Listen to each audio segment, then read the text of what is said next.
Vallapureddy Ravinder Reddy EBC సంఘం జాతీయ అధ్యక్షులు, ఈడబ్ల్యూఎస్ రిజర్వేషన్ల సాధకుడు. అయితే ముఖ్యంగా ఈరోజు మాట్లాడుకునేటువంటి అంశం ఏంటంటే, ఈ దేశంలో కానీ ఈ రాష్ట్రంలో కానీ అన్ని కులాలు ఉన్నారు. అంటే వాళ్ళను పిలువబడే కులాలుగా మనం పరిగణిస్తున్నాం. అది ఎస్సీలు కావచ్చు, ఎస్టీలు కావచ్చు, బీసీలు కావచ్చు, అదేవిధంగా ఫార్వర్డ్ క్యాస్ట్. అయితే ఈ దేశానికి తీసుకున్నా ఈ రాష్ట్రానికి తీసుకున్నా సగటుగా అగ్రకులాలుగా పిలువబడే వాళ్ళు లేదా ఫార్వర్డ్ క్యాస్ట్ గా పిలువబడే వాళ్ళు 4వ వంతు జనాభా ఉంది. కానీ ఈ దేశంలో ఈ రాష్ట్రంలో అన్ని కులాలకు అన్ని మౌలికమైనటువంటి వసతులు కానీ సౌకర్యాలు కానీ తోడ్పాటు కానీ ఉన్నాయి. కానీ అగ్రవర్ణ పేదలకు మాత్రం ఎలాంటి సౌకర్యాలు లేవు.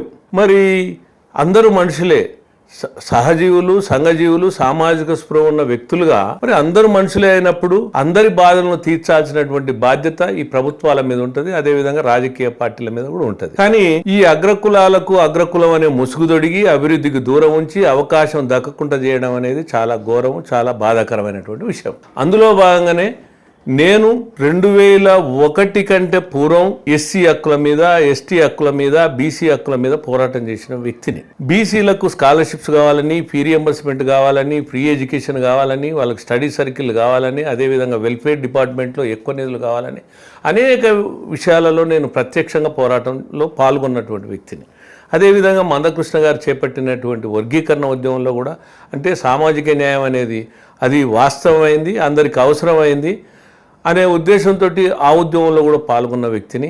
అదేవిధంగా లంబాడ్ హక్కుల పోరాట సమితి బెల్లయ్య నాయక్ గారితో, తర్వాత మాలమానాడు, అన్ని రకాల ప్రజా ఉద్యమంలో నేను పాల్గొన్న వ్యక్తి. అదేవిధంగా వికలాంగుల హక్కుల మీద కూడా పోరాటం చేసి, సరే నేను వారి ప్రేరణతోటే 2001 నుంచి 2003 వరకు తెలంగాణ ఉద్యమంలో కేసీఆర్తో కలిసి నడిచి వారి వెంట తెలంగాణ ఉద్యమంలో ప్రయాణం చేస్తూ నేను 2003లో నేను మిగతా ఉద్యమ సంఘాలు ఏవైతే ఎస్సీ సంఘాలు, ఎస్టీ సంఘాలు, దళిత సంఘాలు, బహుజన సంఘాలు, బీసీ సంఘాలు వారి హక్కుల కొరకు పోరాటం చేస్తున్న క్రమంలో, తర్వాత ఆ వర్గాలకు చెందినటువంటి ప్రజాప్రతినిధులు వాళ్ళ హక్కులను కాపాడుకునే ప్రయత్నంలో వాళ్ళు సఫలీకృతులు అవుతున్నటువంటి అంశాన్ని నేను పరిగణలోకి తీసుకొని, మరి ఈ అగ్రకులాలలో కూడా 4వ వంతు జనాభా ఉన్నప్పుడు వీరికి ఒక హాస్టల్ లేవు, కనీసం చదువుకోవడానికి హాస్టల్ లేవు, వీళ్ళకు స్కాలర్షిప్ లేవు, వీళ్ళకు ఫీ రియంబర్స్మెంట్ లేదు, వీళ్ళకు ఫ్రీ ఎడ్యుకేషన్ లేదు, అదేవిధంగా స్టడీ సర్కిల్ లేవు, కార్పొరేషన్ లేదు, కమిషన్ లేదు, వెల్ఫేర్ డిపార్ట్మెంట్ లేదు, మంత్రిత్వ శాఖ లేదు, ఏమీ లేవు. ఇప్పుడు చూడండి, ఒక ఐఏఎస్ఓ, ఒక ఐపీఎస్ఓ, ఒక ఐఎఫ్ఎస్ఓ చదవాలంటే ఎస్సీలకు, ఎస్టీలకు, బీసీలకు స్టడీ సర్కిల్ ఉన్నాయి. సరే వాళ్ళకు వద్దని కాదు, ఇంకా మంచిగా కావాల్సిందే. కానీ వాళ్ళకున్నప్పుడు అగ్రవర్ణ పేదలకు కూడా ఓ ఐఏఎస్ఓ, ఐపీఎస్ఓ, ఐఎఫ్ఎస్ఓ చదవాలంటే ప్రతిభ ఉండి కూడా చదువుకోలేకపోతారు. మరి వాళ్ళకి స్టడీ సర్కిల్ ఉండాలి కదా, ప్రభుత్వం కల్పించాలి కదా. అంటే ఒక అగ్రకులం అనేటువంటి ముసుగు దొరికితే ఆ అగ్రకులం అనేది కూడు పెడుతుంది అతనికి, తర్వాత ప్రతిభ అనేది అడ్డుగోడ కాకూడదు కదా. అయితే అదేవిధంగా హాస్టళ్ళు లేవు, పేద విద్యార్థులు చదువుకోవడానికి, ఒక కార్పొరేషన్ లేదు. ఇప్పుడు నిరుద్యోగులు, నిరాశ, నిస్పృహ కొట్టుమిట్టాడుతున్నటువంటి కుటుంబాలు అనేకం ఉన్నాయి. అన్ని కులాలు ఉన్నారు, అట్లే అగ్రవర్ణాలను. మరి వాళ్ళకి ఎందుకు కార్పొరేషన్ పెట్టకూడదు? అదేవిధంగా ఒక వెల్ఫేర్ డిపార్ట్మెంట్ లేదు. అంటే పిల్లలకు తల్లిదండ్రులు ఎట్లనో అట్లనే ఒక వెల్ఫేర్ డిపార్ట్మెంట్ కూడా ప్రతి వారికి కావాల్సింది. ఎస్సీలకు ఉంది, ఎస్టీలకు ఉంది, బీసీలకు ఉంది. కానీ అగ్రవర్ణాలు 4వ వంతు జనాభా ఉన్నటువంటి, సుమారు తెలంగాణ తీసుకుందాం, 4 కోట్ల జనాభా ఉంటే 1 కోటి జనాభా ఉన్నారు. అటువంటి వాళ్ళకు ఒక వెల్ఫేర్ డిపార్ట్మెంట్ లేకపోవడం, ఒక మంత్రిత్వ శాఖ లేకపోవడం, ఇది చాలా ఘోరమైనది. అదేవిధంగా చూడండి, మీరు ఒక కమిషన్, ఎస్సీల కమిషన్ ఉంది, ఎస్టీల కమిషన్ ఉంది, బీసీల కమిషన్. ఈ కమిషన్ యొక్క విధి విధానాలు ఏముంటాయంటే, ఆ కులంలో ఆర్థిక స్థితిగతులను అధ్యయనం చేయడం కానీ, ఆ కులంలో ఎవరికి వెనుకబాటు ఉందని గుర్తించడం కానీ, ఆ కులంలో ప్రభుత్వాన్ని ప్రభుత్వం ద్వారా ఏ విధంగా మౌలికంగా సహాయ సహకారాలు అందియాలనేటువంటిది పొందుపరచడం. అంతేకాకుండా ఆ కులాలను అవమానపరిచినప్పుడు వాళ్ళు శాస్త్రబద్ధంగా, న్యాయబద్ధంగా వాళ్ళు ఏంటంటే స్వతంత్రంగా వీటిని కట్టడి చేయడానికి అగౌరవపరిచినప్పుడు ముందుకొచ్చేటువంటి సందర్భాలు అనేకం ఉన్నాయి. అది ఎస్సీల, ఎస్టీల, బీసీలు ఉన్నప్పుడు అగ్రకులాలలో కూడా ఒక కమిషన్ ఉండాల్సినటువంటి అవసరం ఉంది. అయితే ఇవన్నీ కూడా ఏ ప్రభుత్వాలు కానీ పట్టించుకోకపోవడం నన్ను కలత వేసింది, బాధ వేసింది. నేను కూడా ఎందుకు ఉద్యమం చేయకూడదు అనేటువంటి ఉద్దేశంతో నేను 2003లో ఈబీసీ సంఘం స్థాపించడం జరిగింది. నేను ఈబీసీ సంఘం కూడా అంటే ఆర్థికంగా వెనుకబడిన వర్గాల సంక్షేమ సంఘం. మరి అంతకుముందు కూడా నేను అనేక కుల సంఘాలను మీటింగులకు, సభలకు, సమావేశాలకు వెళ్ళడం. ఒక రెడ్డి నాడు, ఒక కమ్మ నాడు, ఒక కాపు నాడు, ఒక బ్రాహ్మణ సమరబేరి, వైశ్య శంకరాభరణం, ఆంధ్రప్రదేశ్ రెడ్డి సంక్షేమ సంఘం, అఖిల భారత రెడ్డి సంక్షేమ సంఘం, రెడ్డి జనసంఘం, ఇట్లా అన్ని కుల సంఘాల సభలకు పోయినా కూడా వాళ్ళల్లో కూడా ఏం కనపడ్డదంటే కులంలో పెద్దరికం కొరకు ప్రాకులాడడం తప్ప ఈ పేదరికం ఏ విధంగా రూపుమాపాలి అనేటువంటి పోరాటం కనపడలేదు. అందుకనే నేను ఈ కులం అనే దానికి విభిన్నంగా ఆర్థిక వెనుకబాటు అనేది ఉన్నోళ్ళు లేనోళ్ళు రెండే కులాలుగా ఉండాలి. కాబట్టి లేనోళ్ళ పక్షాన ఏ కులం అయితే ఉంది, ఈ కులంలో లేనోళ్ళ పక్షాన మనం ఎందుకు పోరాటం చేయకూడదని నేను ఈబీసీ సంఘం స్థాపించి కులాలకు అతీతంగా, పార్టీలకు అతీతంగా, రాజకీయాలకు అతీతంగా స్వచ్ఛందంగా దాన్ని ముందుకు తీసుకుపోయి నేను అనేక పోరాటాలు చేయడం జరిగింది. నేను ఈ స్వతంత్రం వచ్చినాక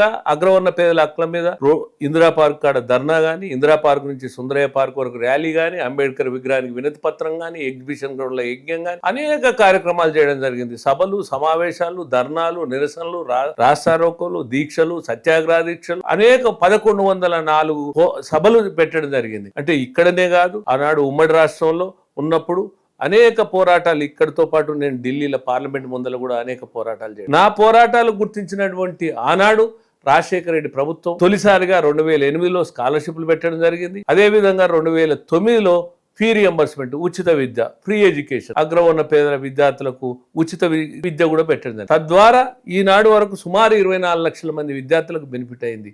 అంటే రెడ్లు కావచ్చు, బ్రాహ్మణులు, వైశ్యులు, క్షత్రియులు, కమ్మలు, కాపులు, బలిజలు, ఒంటరిలు, తెలగలు, వెలమలు, ముస్లింలు, అదేవిధంగా ఇక్కడ స్థిరపడ్డటువంటి బుద్ధులనుకో, సిక్కులనుకో, మార్వాడిస్ అనుకో, అనేకమైనటువంటి కులాలలో ఉన్నటువంటి పేదలకి ఈ పథకం ద్వారా మేలు జరిగింది. నేను ఈ రిజర్వేషన్లు రాష్ట్ర ప్రభుత్వంతో సాధ్యం కాదని ఈ పోరాటాన్ని నేను ఢిల్లీ లెవెల్లో కూడా చేయడం జరిగింది. ఢిల్లీ లెవెల్లో ఆనాడు సోనియా గాంధీ చైర్పర్సన్ ఉన్నప్పుడు, మన్మోహన్ సింగ్ ప్రధానమంత్రి ఉన్నప్పుడు నేను వారి దృష్టికి తీసుకుపోవడం జరిగింది. నా పోరాటాలను గుర్తించినటువంటి ఆనాడు కేంద్ర ప్రభుత్వం అయినటువంటి మన్మోహన్ సింగ్ ప్రభుత్వం ఆల్ ఇండియా లెవెల్లో ఒక ఎస్ఆర్ సిన్హా తోటి ఒక కమిటీని వేసి దానికి చైర్మన్ను ఎస్ఆర్ సిన్హాను నియమించడం జరిగింది. వారు యావత్ భారతదేశం మొత్తం తిరిగి, అన్ని రాష్ట్రాలు తిరిగి, అన్ని రాష్ట్రాల్లో ఉన్నటువంటి ఆర్థిక వెనుకబడ్డ వర్గాల యొక్క స్థితిగతులను అధ్యయనం చేసి వారు 10% రిజర్వేషన్లు ఈడబ్ల్యూఎస్ ఇవ్వాలని రికమెండేషన్ చేయడం జరిగింది. అది కూడా ఆ పోరాటం కూడా ఆనాడు ఉన్నటువంటి ఉమ్మడి రాష్ట్రంలో నేను చేసినటువంటి పోరాటమే.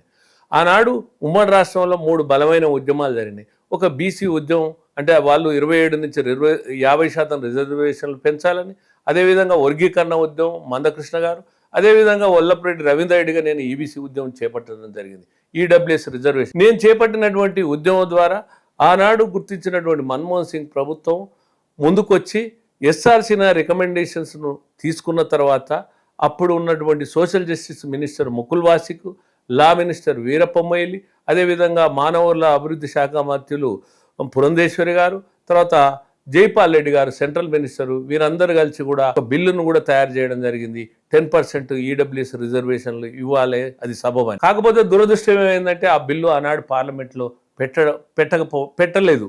ఎందుకు పెట్టలేదంటే ఆనాడు తెలంగాణ ఆంధ్ర ఉద్యమం మొదలు కావడం, అంతకుముందు రాజశేఖర రెడ్డి గారు మరణం చెందడం. అయితే రాజశేఖర రెడ్డి గారు మరణం చెందకపోతే అది బిల్లు ఎమ్మటే పెట్టేవాళ్ళు. సరే, ఆయన మరణాంతరం ఇక్కడ తెలంగాణ ఆంధ్ర ఉద్యమం తోటి అది కొంత, తర్వాత ఇక కాంగ్రెస్ ప్రభుత్వం అధికారం కోల్పోవడమా, ఓడిపోవడమా, పడిపోవడం ఏదైనా అనుకోవచ్చు. దాని ద్వారా ఏమైందంటే బిల్లు పెట్టలేకపోయింది. కానీ నేను అంతటితోటి వదలలేదు. అదే విషయాన్ని నేను మోడీ దృష్టి గారికి కూడా, ప్రధానమంత్రి మోడీ గారి దృష్టికి కూడా తీసుకుపోవడం జరిగింది. మోడీ గారు కూడా ఏదైతే కాంగ్రెస్ ప్రభుత్వం తయారు చేసినటువంటి ఎస్ఆర్ సిన్హా రికమెండేషన్స్ బిల్ ఏదైతుందో దాన్ని యథావిధిగా ఒక వర్డ్ కూడా చేంజ్ చేయకుండా వారు 2019లో పార్లమెంట్ లో బిల్లు పెట్టారు. 103 రాజ్యాంగ సవరణ ద్వారా ఉభయ సభల్లో, ఎగువ సభ దిగువ సభల్లో బిల్లు ప్రవేశపెట్టి పూర్తి ఆమోదంతో, అన్ని విపక్షాలు స్వపక్షాలు ఆమోదంతో అది బిల్లు ఆమోదం. ఆ తర్వాత రాష్ట్రపతి గజెట్ కూడా కావడం. ఇవన్నీ జరిగిన తర్వాత కూడా ఆనాడు కూడా సుప్రీంకోర్టుకు పోవడం జరిగింది. అనేక వాద్యాలు వేయడం జరిగింది. దీనికి మీద అభ్యంతరాలు కూడా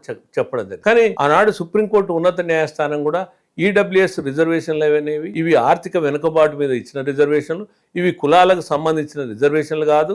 ఈ వర్గాలను ఆదుకోవాల్సినటువంటి అగత్యం, అవసరం ఈ ప్రభుత్వాలకు ఉంది. కాబట్టి ఈ ప్రభుత్వాలు తప్పనిసరిగా ఈ రిజర్వేషన్లు అమలు చేసి తీరాల్సిందే అనేది తుది తీర్పు ఇవ్వడం జరిగింది. దాని ఆదేశానుసారం ఉంచి సుప్రీంకోర్టు ఉన్నత న్యాయస్థానం తీర్పును అనుసరించి 2019లో అది అమలు కావడం జరిగింది. ఇక్కడ ఉమ్మడి రాష్ట్రమైనటువంటి ఆంధ్రప్రదేశ్ కానీ తెలంగాణ కానీ దాంట్లో ఆ రిజర్వేషన్లు అమలు చేయడానికి కూడా 2 సంవత్సరాలు తాత్సారం చేసి ఆనాడు ఉన్నటువంటి కేసీఆర్ ప్రభుత్వం మీద కూడా నేను అనేక ఒత్తిళ్లు పెంచిన ధర్మిలా 2021లో 65 జీవో దీపాడు. అయితే అక్కడి నుంచి ఈడబ్ల్యూఎస్ రిజర్వేషన్లు ఎస్సీ ఎస్టీ బీసీ వర్గాలతో పాటు అగ్రవర్ణ పేదలకు కూడా విద్యార్థులకు విద్యా ఉపాధిలో అవి అమలవుతున్నాయి.